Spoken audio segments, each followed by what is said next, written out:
Hey, you! You're listening to the podcast network of Gamefully Unemployed because you're an untouchable success. To support us and gain access to great exclusive shows like our brand new Supernatural watch-along Himboos, head over to patreon.com/gamefullyunemployed. You'll also get your lucky little mitts on hundreds of episodes of our other exclusive shows like Tom and Jeff Watch Batman, Star Trek The Next Futurama, Spiel Boys, and the complete series of Fox Mulder is a Maniac. We do movie nights, game streaming, regular mini-series and surprise shows, and you can even commission your own podcast about anything you want, within reason. You have nothing to lose and everything to gain by heading to patreon.com/gamefullyunemployed. That's patreon.com/GAMEFULLY unemployed. Probably don't need help with that word.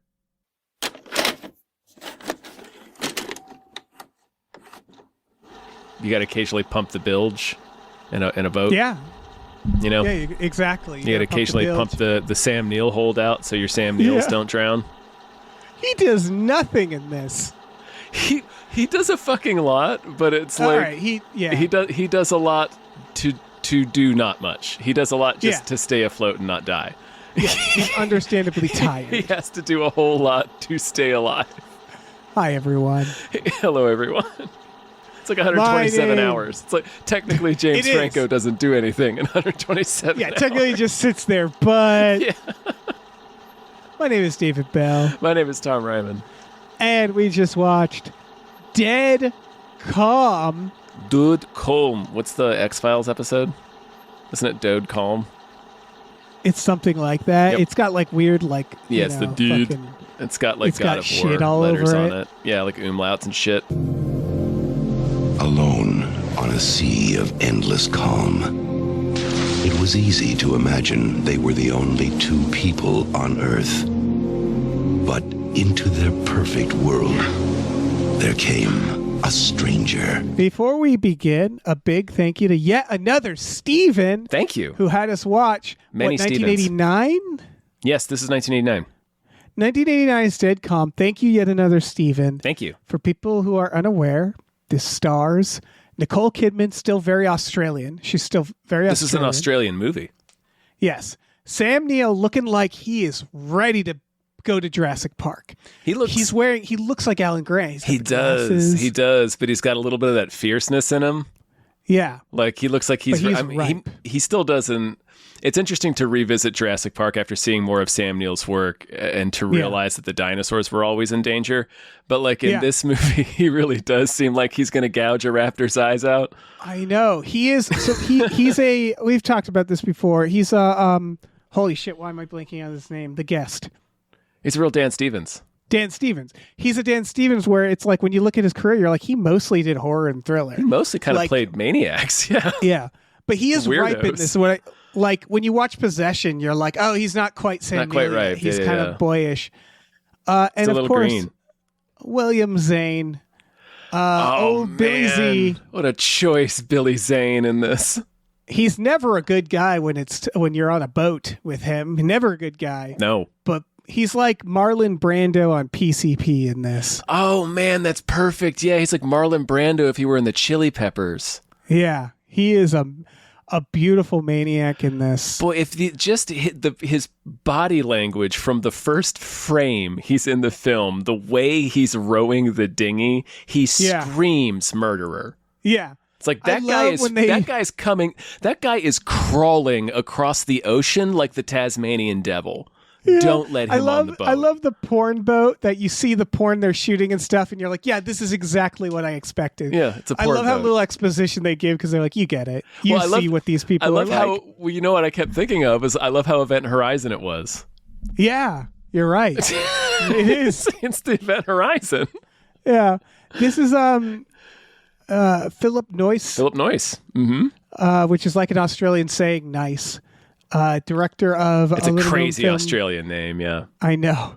Director of The Giver, folks. The Giver. A few other things, Dave. Keep reading.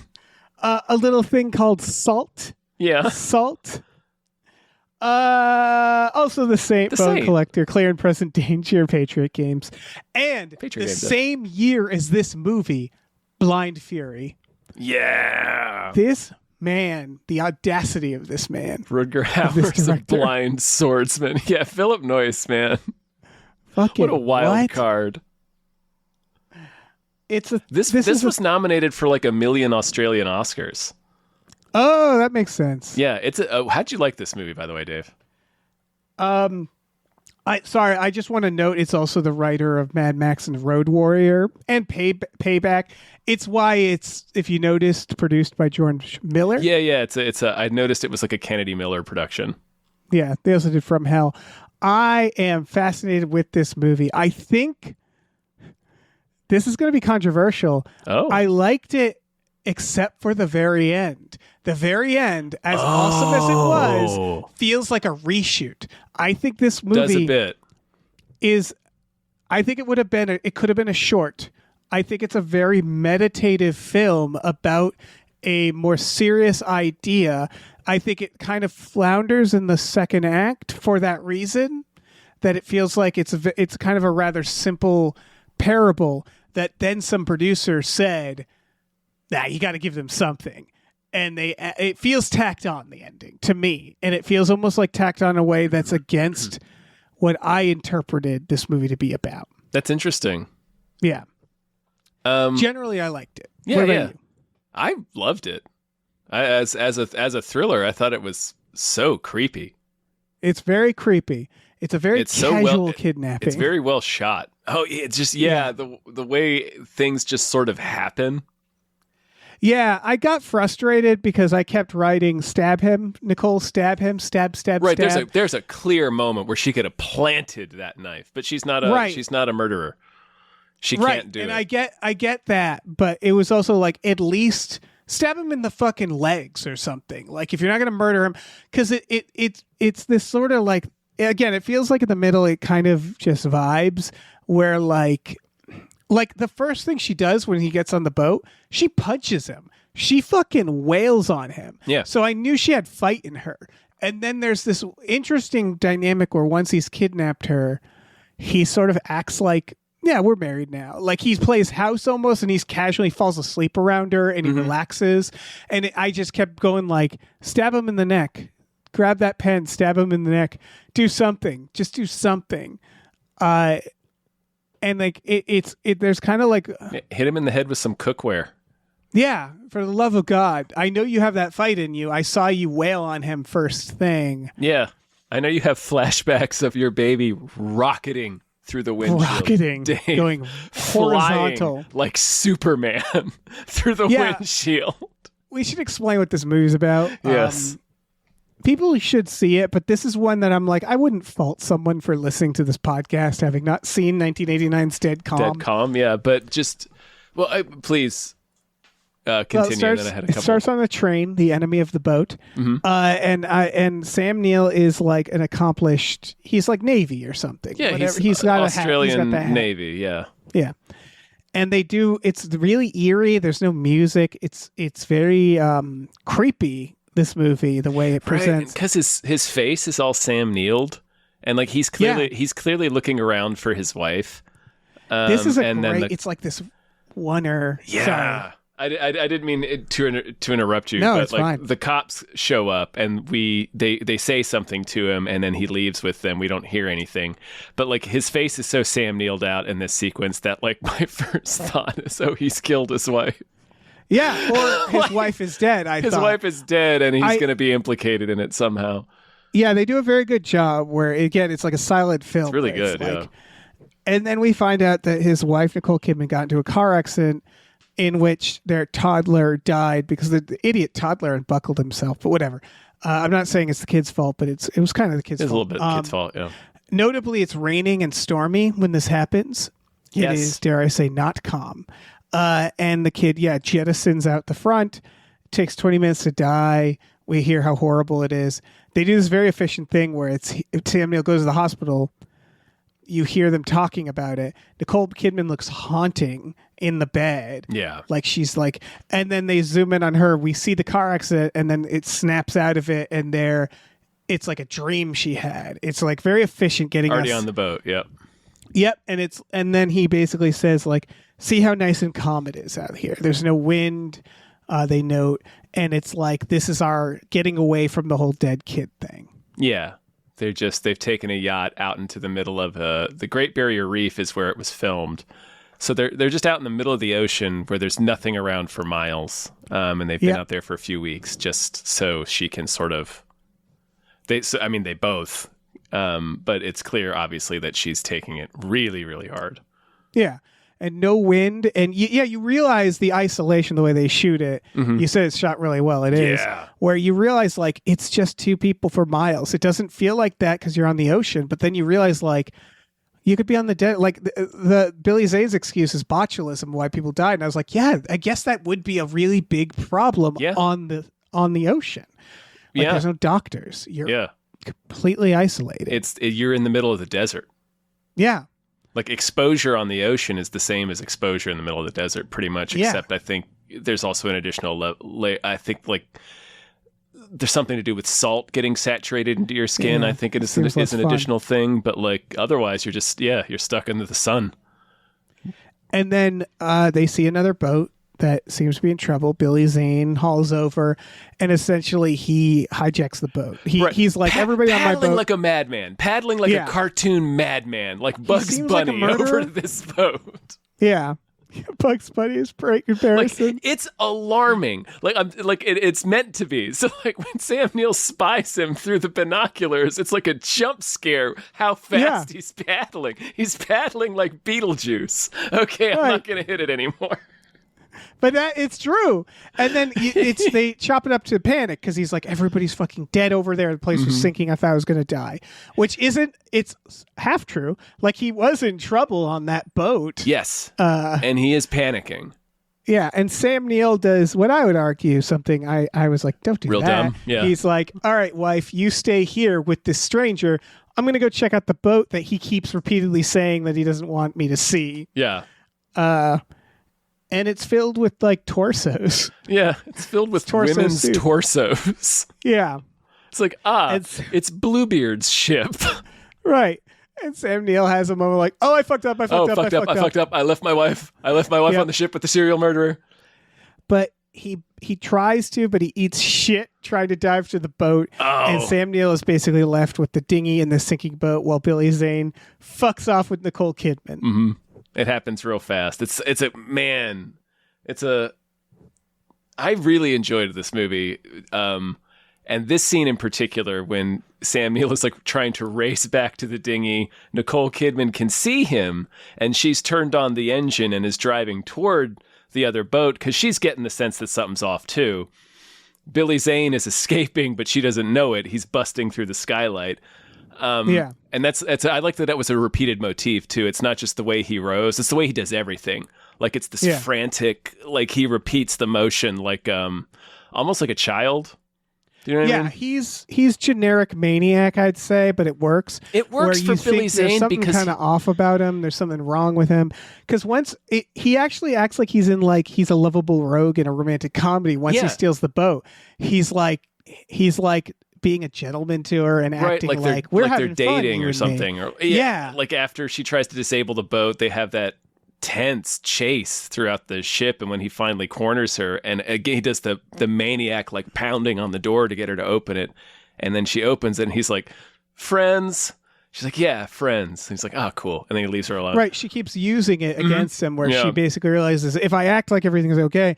And it gets to a very disturbing point where she has to have sex with him. Yeah, she definitely seduces him. But then, like, she wasn't planning on following through. No, she definitely wasn't planning on having to follow through. Shotgun his ass. Yeah. It's not pleasant. No, it's really unpleasant. Where it's technically she's seducing him, but it's also still it's assault. It's not assault. Anyway, but you say he's playing it kind of base level. It's not filmed super gratuitously. It's upsetting, but for people considering watching the movie, which I think you should. It's a really good movie. The baby flying through the windshield, I would argue, is more upsetting, but it's a little. It's like so drive-in movie schlock that you might just kind of laugh at it because it's so shot. It's so, like, over the top. I laughed. I laughed too, but also, I mean, that's a nightmare I regularly have now too. Of course. But anyway, it's a very serious thing where I was like, oh, don't do that shot. yeah, please don't fucking do that. Yeah, maybe don't do that shot. It was meant to be shocking, like I guess something from The Exorcist. But anyway, Yeah.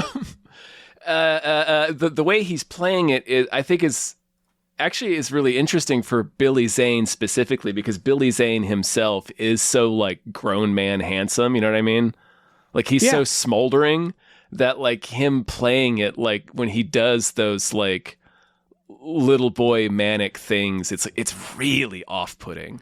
Yeah, it's like he thinks he's in like The African Queen. Like it's that vibe. He does this little goon dance when like she first comes up and he's like dancing. It's like real it's casual. like a Leatherface dance. Yeah, and she goes, "Where's John?" He goes, "Now what?" Like it's like he's completely like removed. And what I like about this is one of the side effects of his casual nature is what I would argue is the least loyal dog ever. Oh, the dog dimes her out so badly. Yeah, the dog. It's Sam Neill and her dog, and then when Billy Zane comes on board, the dog's like, "Oh, okay, you're new, master." I like this guy. And the dog just loves him, and dimes her out, and also she throws the keys, and the dog just goes and brings gets the them keys. back. It's the only It's like- time I've ever been watching a movie, I think, praying for a shark to eat that dog. I know. I was like, man, Poseidon, you got to intervene, man. Nicole needs a break here. Dog's a real dick. Dog's a And real asshole. They end up sadly murdering the dog with this nice little game where the dog jumps up and opens doors, and then she accidentally kills the dog thinking it's Billy Zane. Chekhov's They set up nicely. dog door opening. Yeah, they set it up in a way that I was like, oh, this is going to come back. And then I forget this about is the dog. Oh, I did. When you hear the yelp and shot, I was like, that's the dog. That's she the shot dog, the dog. yeah. But the dog, I'm not saying had it coming. I'm just saying bad job. Bad job, dog, at being a loyal dog. Right, I'm not right. I won't say the dog had it coming, but it was time for her to start again with a new dog. Yeah. It's one of, I've said this about my cats where it's like someone could come into my apartment and kill us and the cat would just sleep on their lap. Mm-hmm. And that's this kind of dog where the dog really just likes humans. It doesn't care what's the... Yeah, it's whoever. He's like, that's human business. I don't just care like about being what part they're of doing. a group. Yeah. But it's very funny. Yeah. And then, so yeah, as we alluded to, most of the film for Sam Neill, I don't know about you, I expected Sam Neill to have more of a, like a, I thought he was going to be like Meryl Streep in fucking River Wild. I thought he was going to have like a role and be like, oh, I'm in it. Like not even Meryl Streep's fucking husband in that. I thought surely he's going to be like the big Harrison Ford hero who like has to take the boat and follow and rescue Nicole Kidman. But what happens is he just gets stuck on the sinking boat and we just keep cutting to him. It's like God hates him because like we just he keep gets trapped. Keep cutting back to him getting his ass kicked by this boat. Yeah. It just gets worse and worse where he gets trapped down below and then the boat's sinking so he's drowning. Breathing then, like, through a cockroach tube. Yeah, it takes him way too long to realize like the boat is sinking. That means there's a hole in the boat. Right. That means that, yeah, he sees fish go by when the and fish he's like, swims by, right. like, oh, fucking right. Yeah. Let me go see if I can find that hole. And he does. No, it's because that's not about that, right? It's about like, I'm interested in hearing your read of the film because it's about Nicole Kidman, right? It's about her like taking control of the other boat. I think it's more specific than that. I think the name Dead Calm is very telling. And they do this thing where the title comes in switching. So it's first it's like Calm Dead. Mm-hmm. And there's this theme, right, where in this storm she lost her kid. Yeah. And this idea, like very upsetting thing. And their idea is like, let's escape everything. Let's go. There's no wind here. There's just calm. And then this chaotic thing happens, right?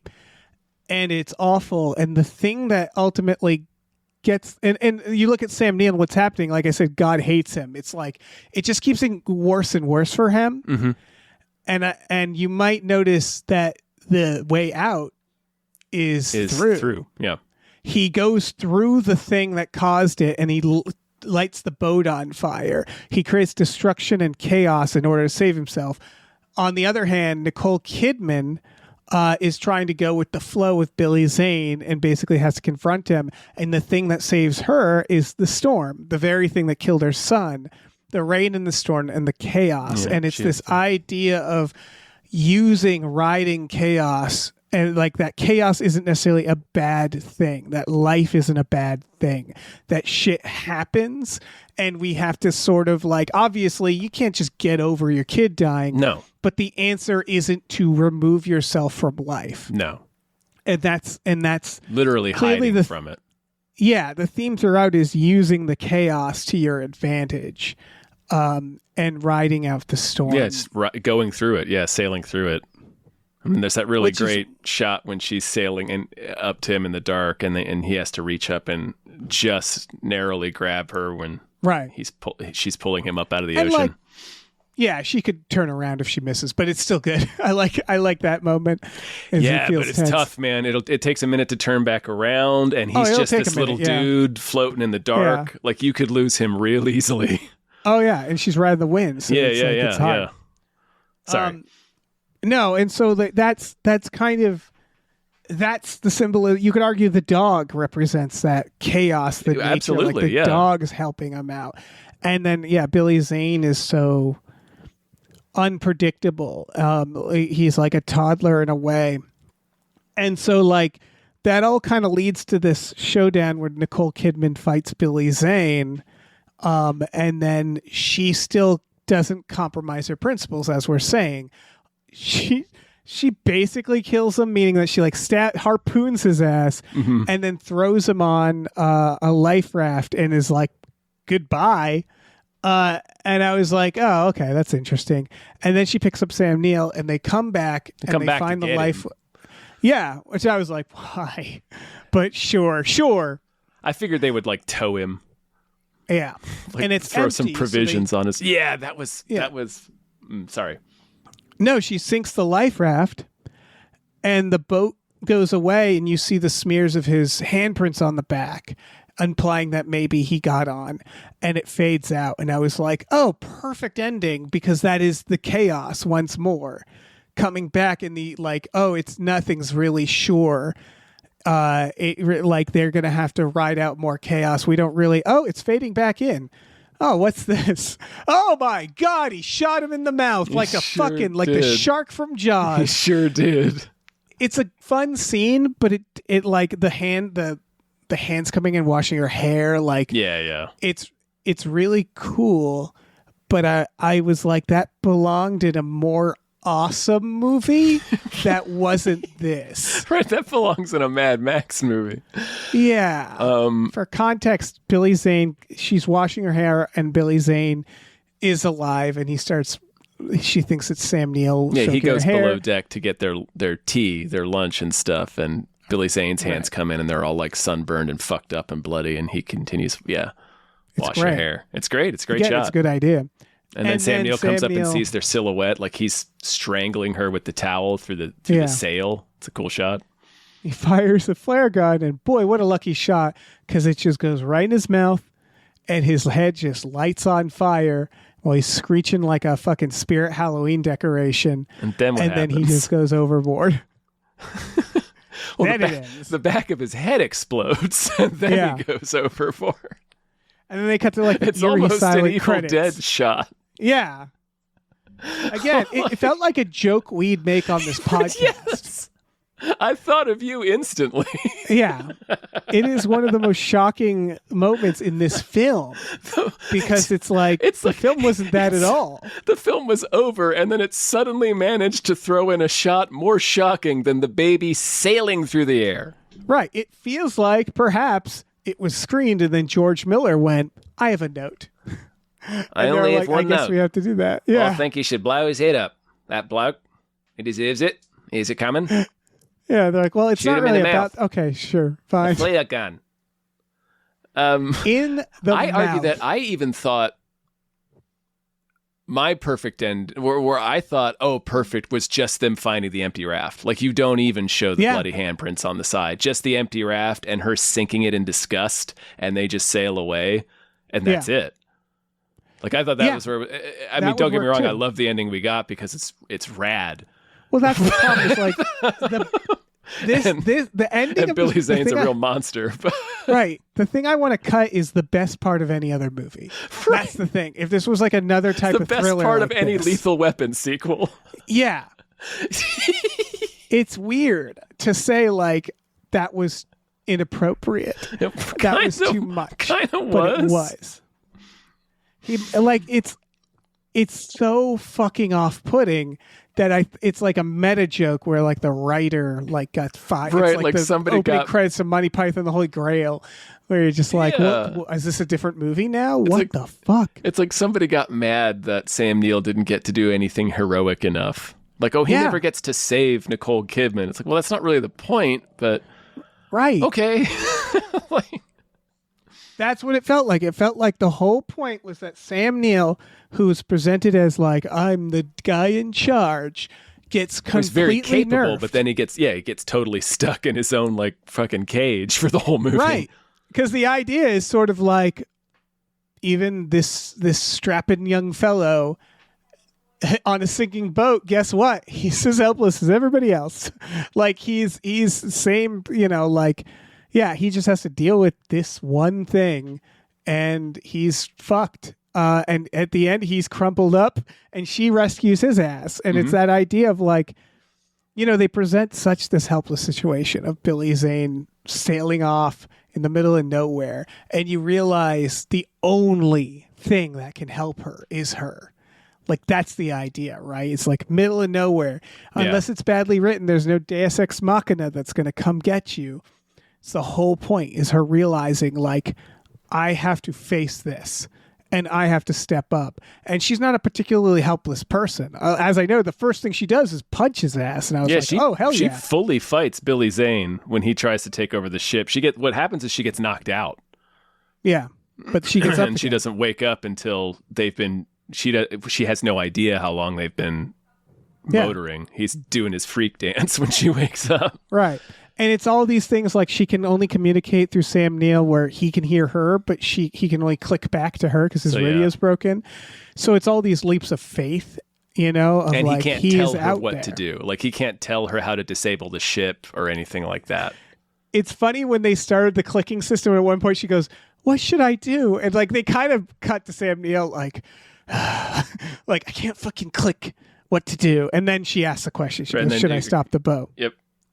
She realizes. Like we start to see them. It's them being a married couple. They're getting through it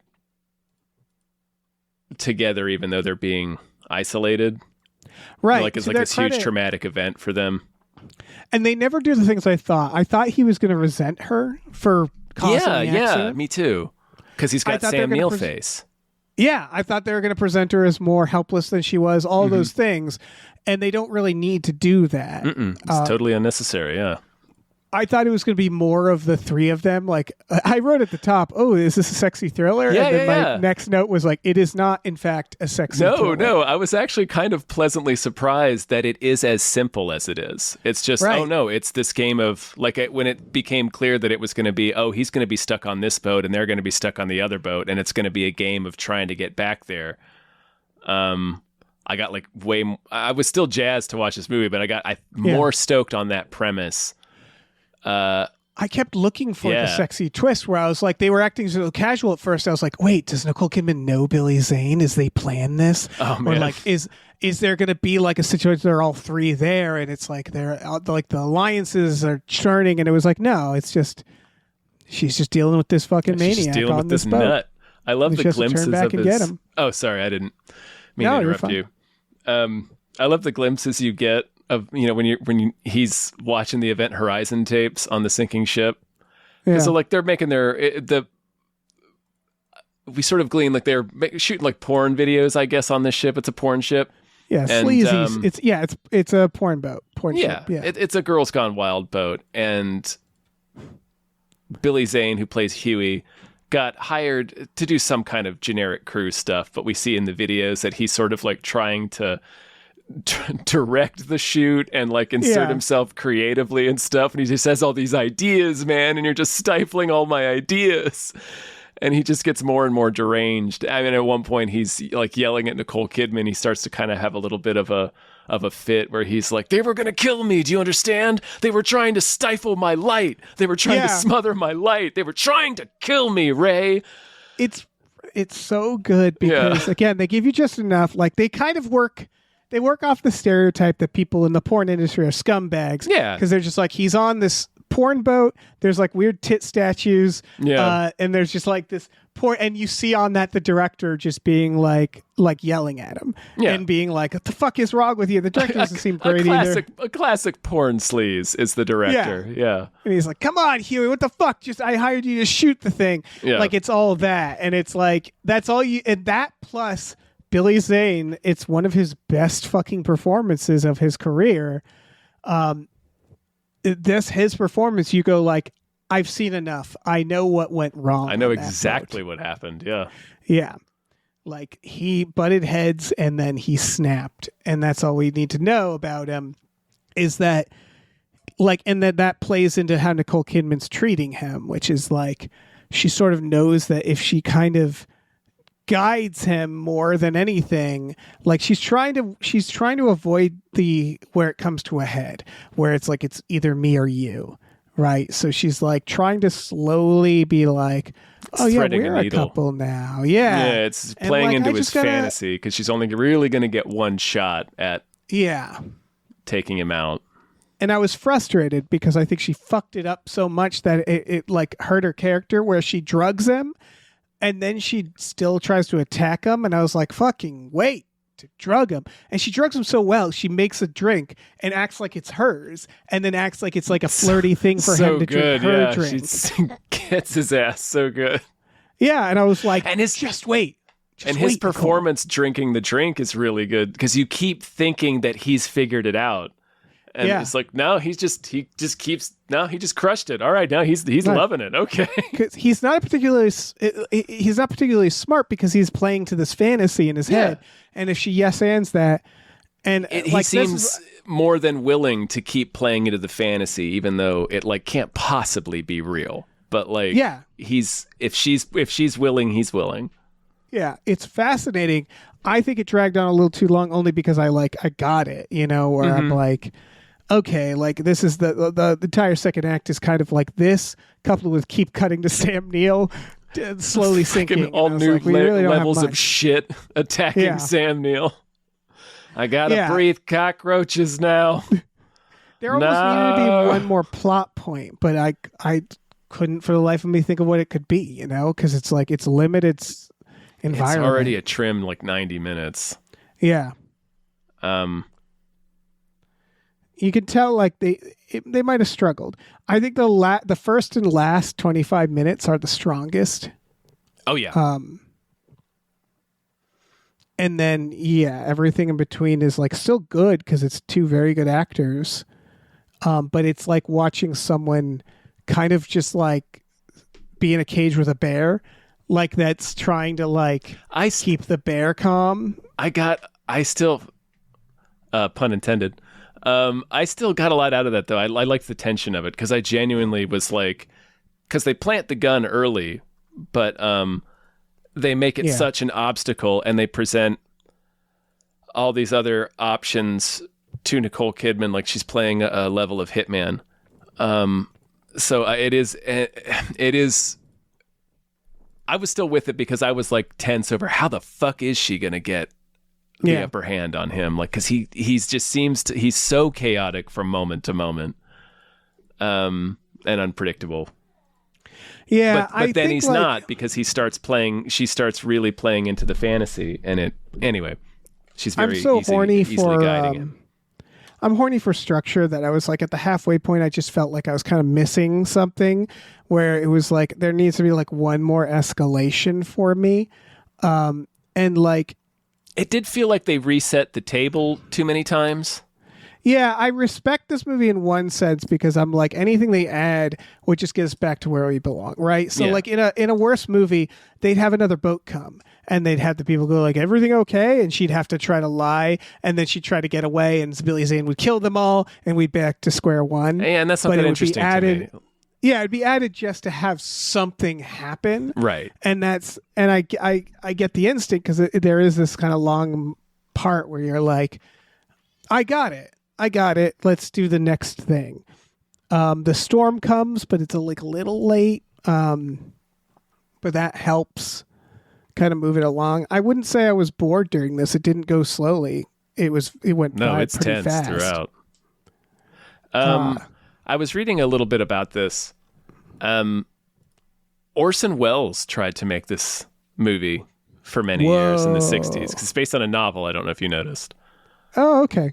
It's based on a book that's also called Dead Calm. But Orson Welles was working on an adaptation called The Deep he never finished.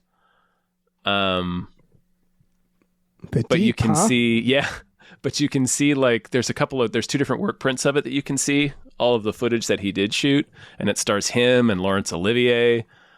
Which one is he? I think Is he Billy Zane? No, I think he's Sam Neill. Okay, I was going to say it would be very rude to direct a film and also take the meatiest role and be like, and I will play. Let's see. Go to the boat. Go to the boat. Orson. Wells played the role of Russ Brewer. Okay, so I think Russ Brewer is the captain of the porn ship. Yeah, it's Russell Bellows is a name in this. It's the porn ship, yeah. Curious how he would have handled the porn ship, because this is just like, here's some tits and torsos.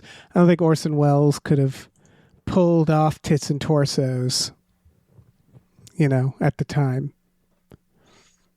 But I don't know. Maybe. Yeah. Russ Bellows is the captain on the other ship. Okay, I'm just reading about it. So I guess Laurence Olivier would have been... That's a funny cameo. Yeah, that's a pretty rad porn one. director. And he's like making the same like directing choices as like Citizen Kane. All the shots are just gorgeous. Man, I'm really curious about what this movie would have looked like. I know. I can see it. This is sort of a Cape Fear where it's like you can make it, back in the 50s, or you could make it in the 90s. And it's like, yeah, you're going to like sexy it up a bit for the 90s one. You're going to be more explicit. You're going to have a little more gore. But the point of the movie isn't gore, Mm-hmm. It's a psychological thriller where it could be a play, It's like that's... Yeah. It wouldn't be a fun play to watch, but it could be where it's like, it's about the dynamic between these people. Sam Neill sitting on a chair, people stage hands in black, dumping buckets of water on him. Yeah. Ah! He's just always in the side, like it's always happening. Yeah, him drowning. Again, it's so funny when he gets trapped, and I was just like, oh my God, Sam, get it together, man. This is really falling apart for you, buddy. And that's the thing, is like all the things that screw up I kind of laughed at the time, but then realizing at the end that it's sort of like the entire point of the movie is like nothing's going well. That's what you have to embrace. This dog is a little rat. God, that dog. Walks on them having sex, and it's like wants to watch. Yep. She's like, really not a good time. Really, really not a good moment, dog. Dog's working with him. Yeah. I kept writing stab him throughout. It shows up so many times. Stab again, that I get Zane. I get it. But also, like, you're just going to end up stabbing him anyway. Part of this is because I'm watching a movie and I'm like, it's just going to happen. You're just going to end up stabbing him anyway. Just stab him now, Nicole. Like, it's going to... And then she got out the harpoon gun and I was like, what did I fucking tell you, Nicole? Yeah, now you're just stabbing him with a gun. Yeah, you could have done this while he was sleeping. Instead, Sam Neill has to fire a flare in his mouth. You think he liked that? You think that was better than being stabbed in your sleep? It's good for everyone. Just stab Billy Zane. Half hour to the movie, you'd be done. You'd be home. No, I think Sam Neill made the right decision. Yeah, hell of a shot. They're not going to be able to tell anybody that story. No. Like, they're going to go like, no, you didn't. You didn't do that. No, I swear it. I shot him right in the mouth. That's like a hole in one. It missed his teeth. It didn't even bounce off his teeth. Again, it's like killing a shark in Jaws. Just melted his teeth. Yeah. Has the shark in Jaws died that way? I guess electricity in the mouth. Explosion, boom in the mouth. Yeah. It's all like kind of adjacent to the shark Jaws shark deaths. Like you got air tank, electrical wire, grenade, and but Boat I'm not stabbing. sure what happened. Boat stabbing, I guess. Boat Explosion? stabbing into explosion. You know, like when you get those times when you get stabbed so hard your head explodes. Yeah. You know what this movie needed? Sharks. And throw them in there. Get them in there. It's Australian. It's Australia. They live there. Yeah. No, it's Dangerous Animals, baby. That's pretty much that movie. Yeah, you're Billy right. Zane would have been cast in that movie today. And now that I'm saying it, if they remade Dead Calm, Jai Courtney, baby, perfect for this. Solid Huey. Yeah. You just see him paddling that dinghy like a rascal. Yeah, okay. Yeah, as I said, I'm trying to think of Billy Zane roles, and I'm like, this might be like I'm not too much of a Zaniac. Cal and Titanic, everybody knows. That he's a perfect bastard in that. He has the assignment. I would argue that was less of an effort than this. I think this is the right. One. It's such an archetypal role. Yeah, the shit in this, like when he realizes he's drugged and he starts like laughing. And, yeah. He has this like the Joker-esque quality where it's like you don't really quite know what he's gonna do, to the point that it almost feels like this is what makes him work for me. Is it feels like you could say, let's turn the boat around and get Sam Neill, and he would do it. Like if you managed to ask the right way or the right situation came up, okay, let's do that instead. Yeah, let's do it. It's like that chaos where it's like there's like you don't really know what he's going to do, to the point that he might do the right thing, and I like that. Yeah, it's an interesting character.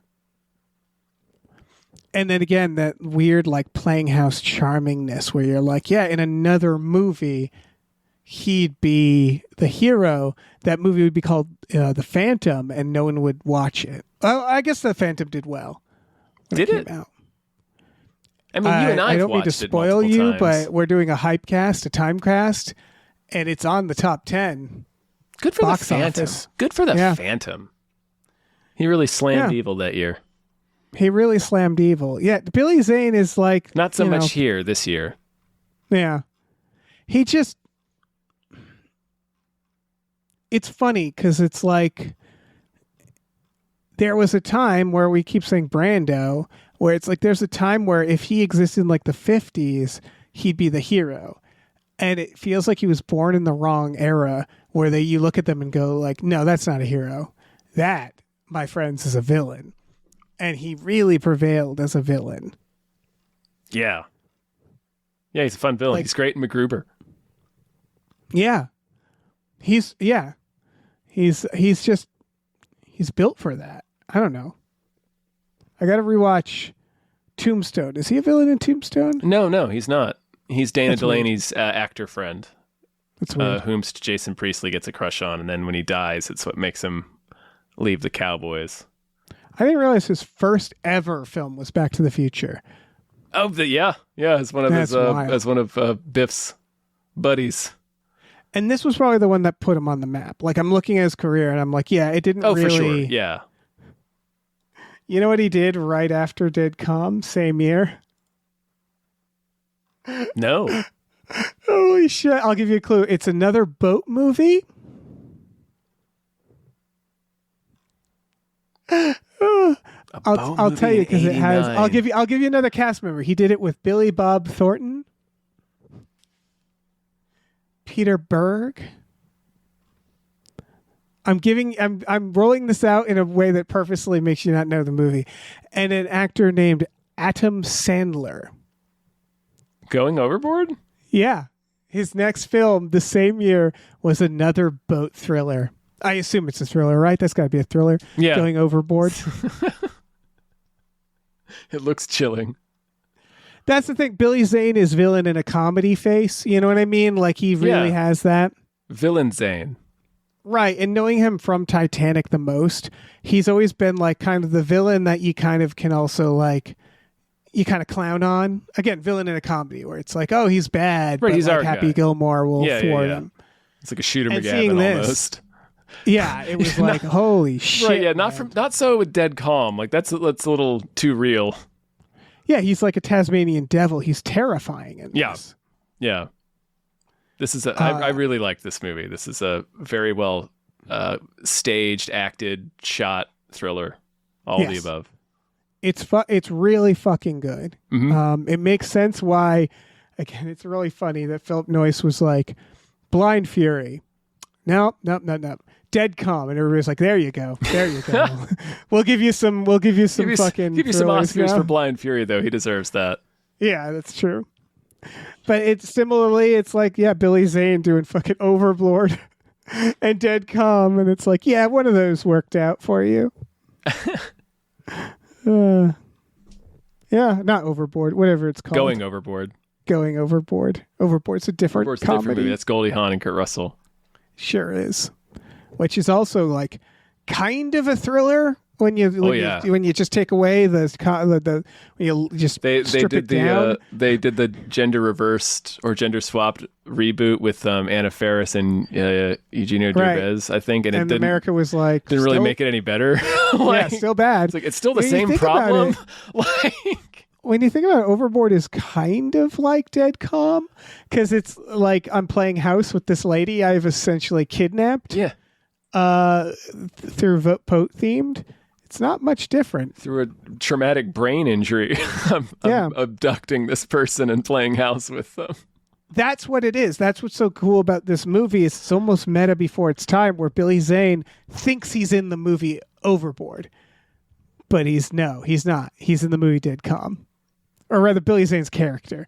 He thinks he's on a fun adventure, in a way.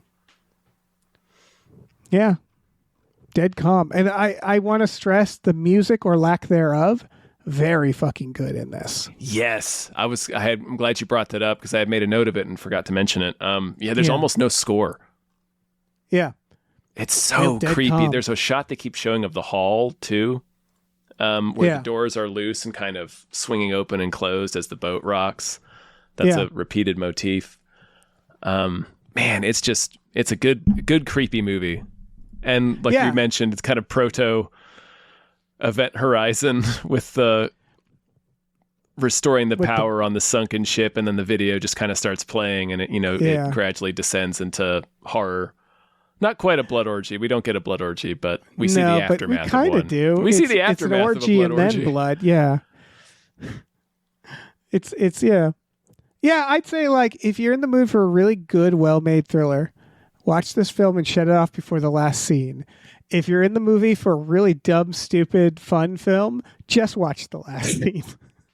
It's like a little short story. Yeah. A little taste. Billy Zane's must die. Yeah, I don't know. I think they thought that there was this tension they needed to break. That like we needed to reward the audience with this. Well, I'm noticing in reading a summary of the original novel, Huey dies in the novel too. So they don't. So I mean, in the original text, it has a similar ending, but this movie does seem like, boy, it would have been such a.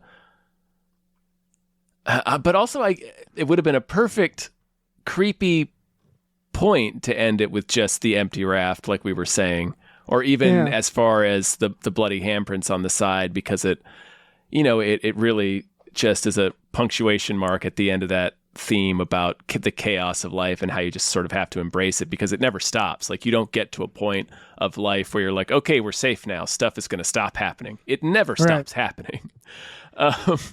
Yeah, but according to Wikipedia, for the record, the studio was unhappy with the original ambiguous ending of Leaving Huey at Sea. There it is. Okay. Yep. Okay. And they were like, all right, well, fuck it. I can also see you wanting to give this poor married couple a break because it starts out with them losing their kid. Yeah. See, that's the thing is I think the subtlety is there of like, this is them getting a break. Yeah. Is the uncertainty. And like life goes on, we are stronger, we'll handle whatever happens. But I think even the blood, like you said. I think that's too far, yeah. Yeah, I think that wasn't even in it. I think it was just leaving him. It sounds like the original ending wasn't even them coming back for it. Because when they came back for it, I was like, what the fuck are you guys doing? I guess the original ending was them just leaving him in the raft. Yeah, it would be tough to turn around for him. I would not do that. I would really. I think I would. I would really like to think that I would anyway. I couldn't. I would feel so. I don't know, man. She's been through a lot though. After everything she's been through with this fucking guy, I don't know. I was imagining them coming back and then cut to Sam Neill in the raft and the boat going off, and then being like, "How? What? How? What? Son of a bitch!" I was so. Whoa. I mean, he's quite handsome. Yeah, he's quite a charmer. Yeah, so I don't know. I get it, but I'm like, this is life or death now. Where I'm like, this is a man who needs help, and I would rather him to go to jail and be reformed. But also, he's already been stabbed with a harpoon. He's bleeding out on that thing. I'd be like, we have to handle us. Like I was surprised at the end. They're like still on the boat. I was like, are you not going to shore? But I guess that's sort of the embracing chaos thing. But very practically, I was like, get to shore. Yeah, somebody guys. needs to know about the mass murder that happened. Yeah, you need to tell people about this. He killed mark 4 down the people. Locations. Fucking get to the police. What the fuck is happening? Huey was not as fun as his name implies. No. He killed 4 people. He did. He super did. Like, badly. I don't know. Badly. Yeah. Apparently. Oh, shit. What's up? Apparently, George Miller directed some sequences himself. I could see that. Including one that was dropped from the film where Sam Neill is being tormented by a shark. And that... Fuck! I know. That's such a funny thing to happen to Sam Neill. Of like, oh, of course, yeah, shark shows up. That's great. Yeah, that would be awesome.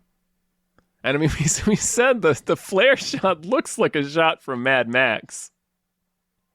Like it's such a very sudden, shocking close-up of Billy Zane with his mouth open wide, full of this exploding phosphorus flare, and then his head explodes. It's like it's like Toe Cutter right before he gets hit by the truck in Mad Max. Yeah, super not surprised if the director was like, I wash my hands of this, and George Miller's like, all right, give me a weekend, we'll throw an ending together. Again, it's very cool sequence, but it does feel tacked on. It's jarring. It's really shocking. Not in the way that a movie like this would necessarily intend, you would think. Oh, yeah. That's not the moment you would think it would make shocking. Yeah. Sam Neill met his wife on this movie. Oh, nice. Yeah. Which is, I don't know what she was doing on it, but cool. Yeah, no, this all clicks. Interesting film. Very interesting. And good. And for most people, everybody knows the poster, right? Yeah, where it's like, oh, it's like Nicole Kidman's head is a sinking face boat. floating on the water, rather. Yeah. Yeah. So, I don't know. I was going to say, I've wanted to see this movie since I was a child. And I when I sat down, I was like, why haven't I watched this?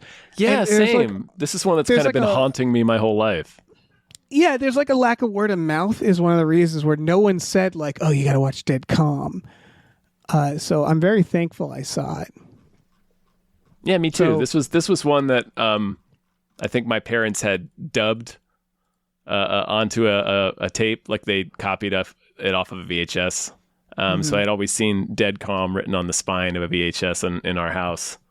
Never watched it. Never popped Haunted it in. me. And then, of course, the poster is such a captivating image that it's always been one of those films that was in the back of my brain as something to watch. And even like I knew what the premise was. Like I knew it was 3 people at sea. Like I knew it was like a 3-piece psychological thriller, and that's like catnip for me. It's one of my favorite types of thrillers to watch. So yeah, it's weird that I never I guess it was a similar thing like you were saying. It's just because it's a movie from 40 years ago, it just doesn't seem like it comes up that often, although it seems like it was popular at the time.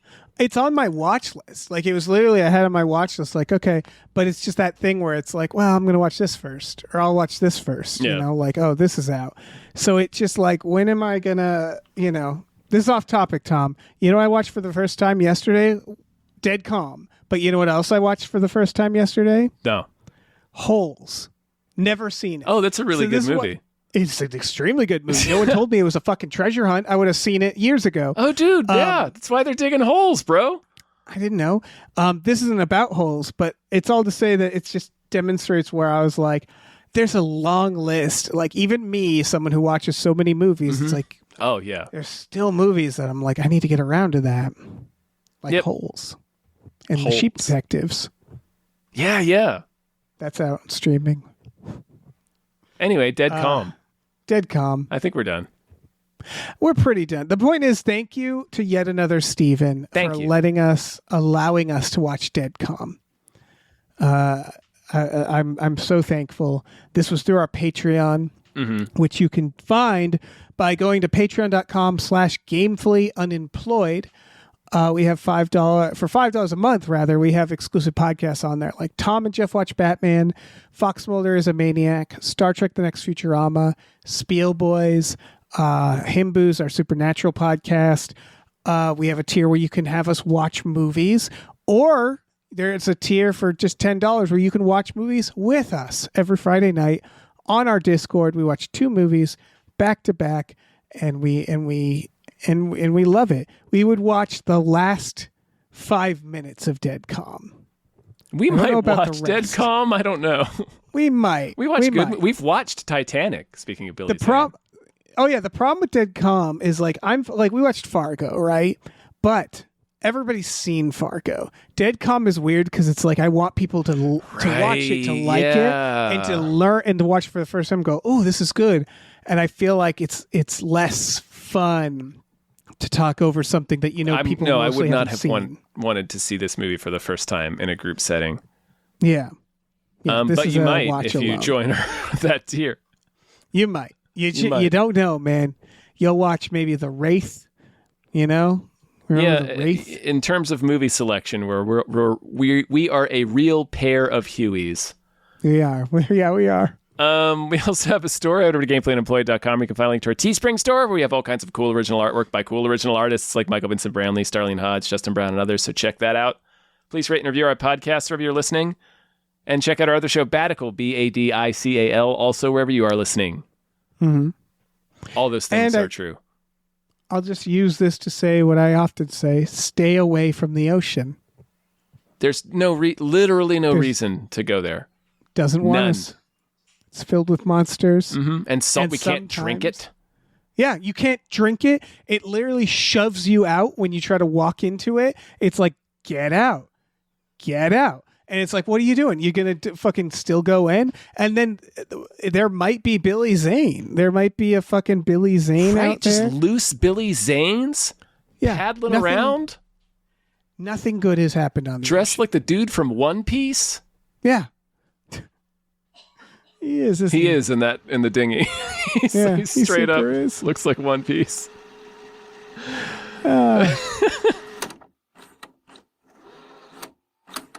Hey, listen, our music is produced by Chris Corlew. You can find him on twitter.com as the Corlew, or go to shipwreckedsailor.bandcamp.com.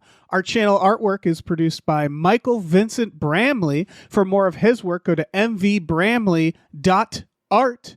Our episode artwork is by Justin Brown, available on Twitter as Justin T. Brown or at artnessbyjustinbrown.com. And finally, additional artwork is by Starlene Hodge. You can find her work at starlenearts.com or on Twitter as StarleneX. Cool. Goodbye.